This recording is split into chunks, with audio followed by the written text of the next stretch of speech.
انہوں نے کہا میں نے سنا ہے کہ آپ کی دعائیں قبول ہوتی ہیں، لیکن میرا معاملہ یہ ہے کہ میں معمولی چیف ہوں اور پیراماؤنٹ چیف بننا چاہتا ہوں، جبکہ میرے مقابل پر مجھ سے بہت طاقتور موجود ہیں اور میرا پیراماؤنٹ بننے کا کوئی چانس نہیں ہے۔ عقلی لحاظ سے، دنیا کے لحاظ سے اس کا سوال ہی پیدا نہیں ہوتا۔ اس کے باوجود میرے دل میں یقین ہے کہ لوگ جو یہ کہتے ہیں کہ دعا قبول ہوتی ہے، سچی بات، اور میرے دل میں، میں احمد جی مسلمان نہیں ہوں، لیکن میرے دل میں یہ بھی یقین ہے کہ آپ سچے لوگ ہیں، اس لیے آپ میرے لیے دعا کریں۔ اس کا لکھنے کا انداز، اس کی سادگی جی بہت ہی مجھے پیاری لگی، میرے دل پہ اتنا گہرا اثر ہوا کہ دعاؤں کا چونکہ اثر سے تعلق ہے، اس لیے بڑی شدت سے اس کے لیے دعا نکلی اور ایسی کیفیت پیدا ہوئی کہ مجھے یقین تھا کہ یہ دعا ضرور مقبول ہوئی۔ چنانچہ میں نے اس کو لکھ دیا، حالانکہ مجھے کوئی الہام نہیں، کوئی خواب نہیں، کوئی اور واضح اشارہ ایسا نہیں تھا، مگر دل یقین سے بھر گیا تھا، اس لیے میں نے توکل کرتے ہوئے اس کو لکھ دیا کہ آپ مطمئن رہیں، آپ خدا کے فضل سے ضرور پیراماؤنٹ چیف ہوں گے۔ وہ خط اس نے سنبھال لیا اور جب الیکشن ہوا تو اس کا نمبر تیسرا تھا، یعنی ایک کے پیراماؤنٹ چیف تو بننا درکنار، جو پیراماؤنٹ چیف بن رہا تھا اس کے بعد نمبر 2 جو تھا اس سے بھی پیچھے ووٹ تھا، لیکن کوئی اس کو حادثہ پیش آیا یا کیا بات ہوئی کہ مجبور ہو گئی حکومت دوبارہ الیکشن کرانے پر، اور جو اول آ رہا تھا وہ میدان سے نکل گیا۔ جب دوبارہ الیکشن ہوا تو پھر بھی ووٹ برابر برابر ہو گئے اور ٹائی پڑ گئی، لیکن یہ پہلا واقعہ دیکھنے کے بعد اس کو یقین ہو گیا تھا، یہ خط دکھاتا پھرتا تھا سب کو کہ مجھے خط آ گیا، میں نے جیتنا ہی جیتنا ہے۔ اس وقت اس حکومت نے یہ فیصلہ کیا کہ ایک نمائندہ مقرر کیا جائے جس کو یہ اختیار دیا کہ میرٹ کی بات نہیں ہے، تم جاؤ جس پہ تمہارا دل مطمئن ہو اس کو بنا دو، جھگڑا ختم۔ اور پریزیڈنٹ سے یہ اختیار لے کر وہ آدمی وہاں پہنچا، اور اللہ کی شان یہ ہے کہ وہ شخص احمدی تھا۔ یہ عجیب بات ہے کہ پریزیڈنٹ نے اس موقع پر چنا بھی تو ایک احمدی کو چنا، اور اس نے جب خط دیکھا تو فیصلہ ہو چکا تھا۔ اب یہ خدا کی تقدیر ہے، یہ شروع سے آخر تک یہ سارا سلسلہ اس قسم کا ہے کہ دیکھنے والے کو نظر آتا ہے کہ کوئی معمولی واقعہ نہیں ہو رہا، کوئی اتفاقات کی بات نہیں ہے، بلکہ خدا کی تقدیر چل رہی ہے۔ چنانچہ نہ صرف یہ کہ وہ خود احمدی ہوئے، بلکہ اس علاقے میں اس کا اتنا اثر ہوا کہ اس علاقے میں پھر دعوتیں دی گئی ہمیں کہ آپ اپنے مبلغین بھیجیں، اور پیراماؤنٹ چیف نے ایک نہیں بلکہ 2-3 نے اوروں نے دی، دعوتیں دی اور پھر شکوے کیے کہ پہلے ہمارے پاس کیوں نہیں آدمی بھیجے۔ اور ایک علاقے میں، یا وہ ان کا اپنا علاقہ تھا یا ان کے ساتھ کا، میں مجھے یقینی طور پر یاد نہیں، لیکن اسی کے نتیجے میں جو پھل ملے ہیں ان میں سے ایک پھل تھا۔ ایک علاقے میں جب وہ ہمارے مبلغین کی ٹیمیں پہنچی ہیں تو ایک کے بعد دوسری دفعہ 2 دفعہ یہ مہمات چلی، اور اللہ تعالیٰ کے فضل سے ایک ہفتے میں ایک دفعہ 8,000، دوسرے ہفتے 7,000، کچھ یعنی 15,000 سے زائد بیٹھیں اس علاقے میں ہو گئی۔ اور مبلغین یہ کہتے ہیں کہ ہماری اپنی کمزوری ہے، ہمارے پاس وسائل نہیں ہیں، ہم تعداد میں بھی تھوڑے ہیں، دوسرے علاقوں میں بھی جانا ہے، ورنہ سارا علاقہ تیار بیٹھا ہے، صرف ہم یہ انتظار کرتے ہیں کہ جائیں، ان کو سمجھائیں، ان کے علماء سے باتیں کریں اور وہ مطمئن ہو جائیں۔ تو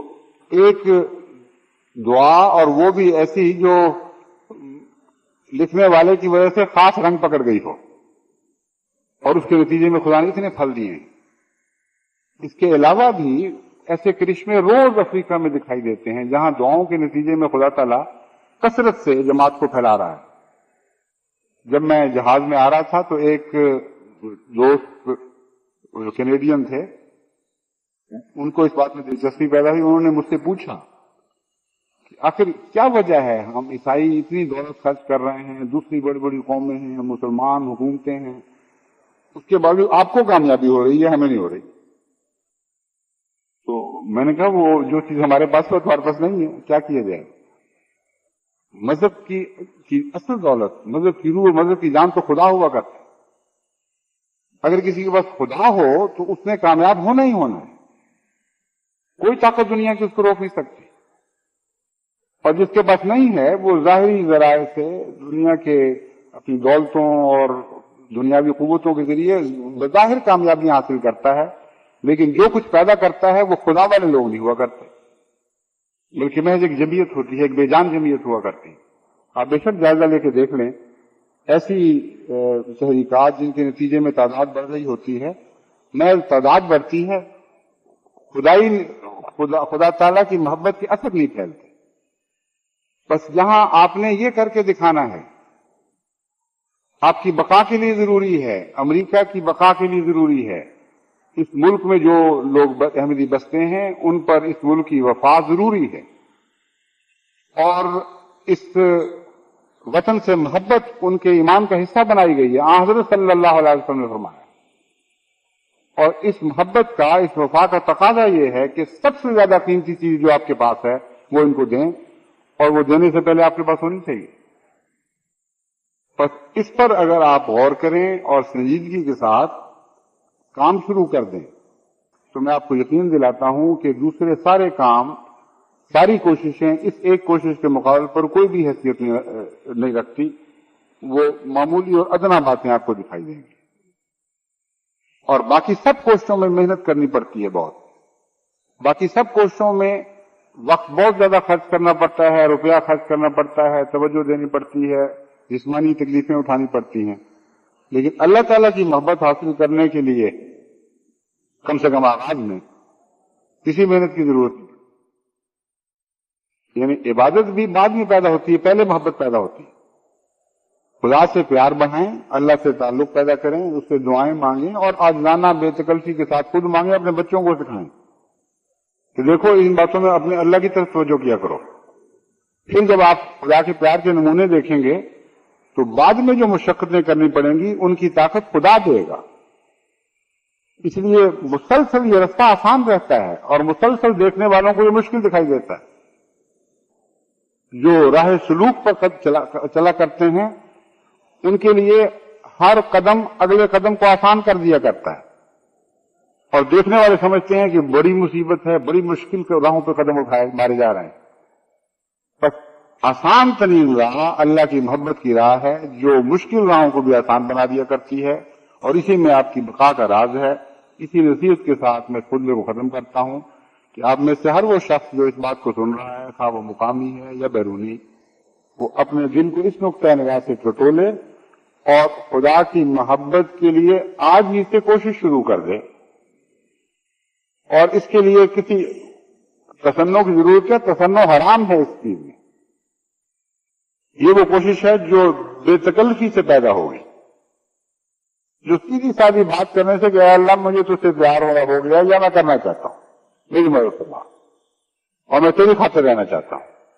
اور میں تیری خاطر اپنی اولاد کی تربیت کرنا چاہتا ہوں، تو میری مدد فرما۔ اتنی سی بات کرنے میں بھلا کون سی دل بلکہ لذت ہے۔ یہ بات کرتے کرتے آپ تجربہ کریں گے کہ آپ کے دل میں ایک عظمت پیدا ہو چکی ہوگی۔ یہ دعا کرنے کے ساتھ ہی اس کی قبولیت کا نشان آپ اپنے اندر جذباتی تحریک کی صورت میں دیکھیں گے، اور اس راہ پر آپ قائم ہو جائیں۔ اللہ آپ کے ساتھ ہو، ہمیشہ آپ میں خدا والے لوگ پیدا ہوں اور کثرت سے پیدا ہوں۔ اور اگر امریکہ کی وہ جماعت جو آج موجود ہے یہ خدا والی بن جائے تو میں آپ کو یقین دلاتا ہوں کہ سارے امریکہ کی تقدیر بدل کے رکھ سکتی ہے۔ وہ کام جو آپ کو دور کا کام دکھائی دیتا ہے، ناممکن دکھائی دیتا ہے، وہ ضرور ہو کے رہے، کیونکہ خدا جن کے ساتھ ہو جائے ان پر کوئی دنیا کی قوم غالب نہیں آیا کرتی، اور خدا جن کے ساتھ ہو جائے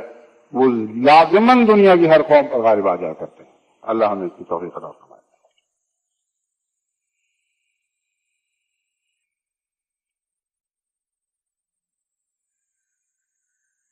الحمدللہ نحمده ونستعینه ونستغفره ونؤمن به ونتوکل علیہ ونعوذ باللہ من شرور انفسنا ومن سیئات اعمالنا من يهده الله فلا مضل له ومن يضلله فلا هادي له ونشهد أن لا إله إلا الله وحده لا شريك له ونشهد أن محمدا عبده ورسوله عباد الله رحمكم الله إن الله يأمر بالعدل والإحسان وإيتاء ذي القربى وينهى عن الفحشاء والمنكر والبغي يعظكم لعلكم تذكرون اذكروا الله يذكركم وادعوه يستجب لكم ولذكر الله أكبر